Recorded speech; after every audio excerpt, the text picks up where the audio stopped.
English grammar. आपण पाहत आहोत इंग्लिश ग्रामर नवीन नवीन चॅप्टर. त्यामधला काही ट्रिक ना काही वे ना चालू आहे. चला पाहूया इंग्लिश ग्रामरला आज नवीन कुठला चॅप्टर पाहायचा. आज आपल्याला पाहायचे use of as well as. मग ॲज वेल ॲज कसं यूज करतात. खूप सोपं थिंग आहे. कधी कधी तुम्हाला कॉम्पिटिटिव्ह लेवलला पण विचारतात, स्कूल लेवलला पण आहेत त्या गोष्टी. चला पाहूया मग ॲज वेल ॲजचं मीनिंग काय, ॲज वेल ॲज कसं वापरायचं, कुठं वापरायचं आणि जेव्हा आपण ते सेंटेन्समध्ये वापरतो त्यात काय बदल होतो. चला पाहूया use of as well as. त्याआधी जर तुम्ही चॅनलवर नवीन असाल तर सबस्क्राइब करून घ्या. ओके, चला पाहूया आजचा chapter use of as well as. मग ॲज वेल ॲज याचा अर्थ काय होतो. ॲज वेल ॲज याचा अर्थ काय होतो. हे आणि ते दोन्ही पण मला हे पाहिजे आहे आणि यासोबत हे पण पाहिजे आहे. याच्यासोबत हे पण मला चालेल. Pen as well as pen. I want pen as well as pen असं म्हणतो आपण. म्हणजे याचा अर्थ असतो हे पण पाहिजे आणि ते पण पाहिजे. पेनासोबत मला पेन्सिल पण लागणार आहे, देशील का, या पद्धतीने.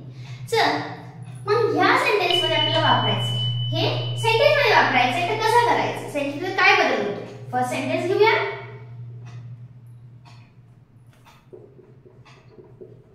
It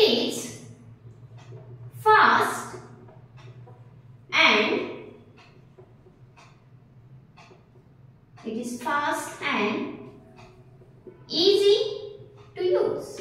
पहा काहीतरी आहे हे फास्ट पण आहे म्हणते आणि वापरायला खूप सोपं आहे. तिथे वापरलेलं असतं अँड. दोन गोष्टी असतात. मी मगाशी म्हणलं पेन पण पाहिजे आणि पेन्सिल पण पाहिजे. म्हणजे दोन थिंग असणार आहे त्याच्यामध्ये. दोन्ही कुठल्या पण दोन गोष्टी असू शकतात. पण त्या गोष्टी अँड ने जोडलेल्या असतात. कधी कधी नॉट ओन्ली बट ऑल्सो पण जोडतात.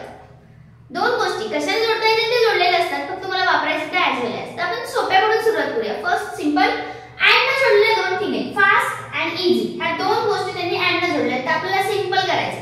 अँड काढून टाकायचं त्या ठिकाणी ॲज वेल ॲज द्यायचं. बाकी सेंटेन्स ॲज इट इज. होय, इतकं सोपं आहे. चला पाहूया काय करायचं तुम्हाला. इट ला इट जसं तसं, इज पण जसं तसं, फास्ट लिहा फास्ट. अँड फक्त काढून टाकायचं त्या ठिकाणी ॲज वेल ॲज. अँड काढून टाकलं आता लिहा ॲज वेल ॲज. का अँड जे काम करते दोन वाक्य शब्दाला जोडायचं तेच काम हे पण करते म्हणून. नाहीतर ॲज वेल ॲज द्या पण ॲड पण द्या मग रॉंग येणार. बिकॉज ऑफ दोघांचं मीनिंग एकच होतं. म्हणून fast as well as easy to use असं हे सेंटेन्स होईल. पण कधी कधी काय करतात नुसतं अँड देत नाही, त्याच्यामध्ये अजून काहीतरी घालतात. थोडं आपल्याला कॉम्प्लिकेट केलं असेल. मग कसं असेल सेंटेन्स. थोडंसं वेगळं सेंटेन्स बघूया. Both men and women dance. आता पहा इथं काय सांगितले. अँड ने दोन गोष्टी जोडलेल्या आहेत. मेन वुमेन अँड ने जोडलेले आहेत. पण त्याच्या आधी बोथ लावले. मग बोथ काय करायचं ॲज इट इज ठेवायचं. खूप जण तेच करतात. बोथ ॲज इट इज ठेवतात. Main as it is and काढून टाकतात. ॲज वेल ॲज लावतात. बाकी sentence as it is. This is the wrong. त्याच्यामुळे तिथं चुकतं.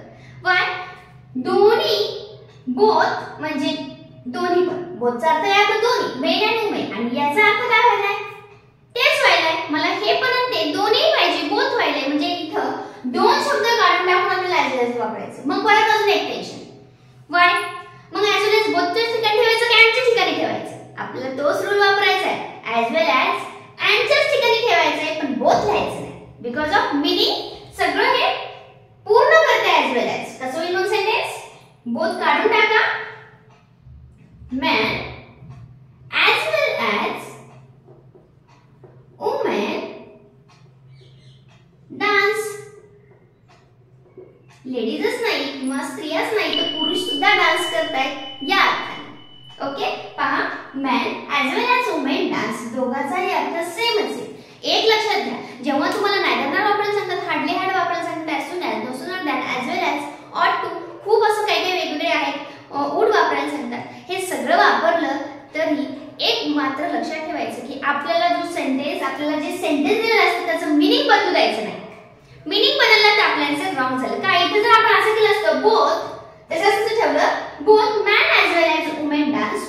दोघं तर अर्थ काय होतो पहा. दोघं स्त्री आणि स्त्री बरोबरच पुरुष किंवा स्त्री आणि पुरुष याच्या मार्ग घेतलं तर अर्थ दोघं जण पण डान्स करतात, म्हणजे दोघं डान्स करताय, दोघं त्याच्यामध्ये काय होते रिपिटेशन आहे, मीनिंग तेच यायले पण त्याचं बोथ आणि दोन्ही वापरलं त्याच्या अर्थाचं रिपिटेशन व्हायले, त्याच्यामुळे आपण काय झाले थोडंसं वाक्यरचना बदलते.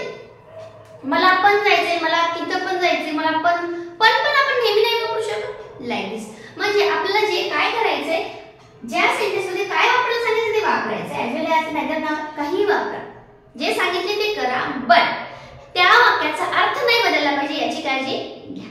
ओके, चला आता या टाइपचे असेल का, या दोनच टाइपचे नाही, ह्याच्यापेक्षा थोडे वेगळे आहेत. आता एक थोडंसं वेगळा घेऊया, त्याच्यामध्ये आपल्याला वापरायचं ऍज वेल ऍजच, पण सेंटेन्स मात्र इतकं इझी नसणार आहे.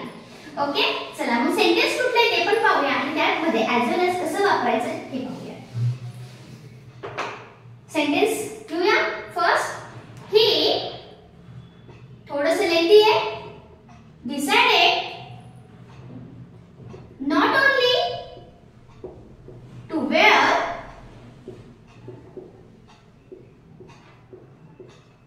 khadar cloth but also to wear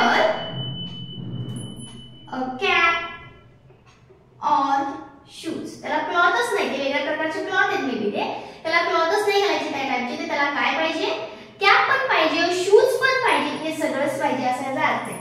he decide त्यांनी ठरवले.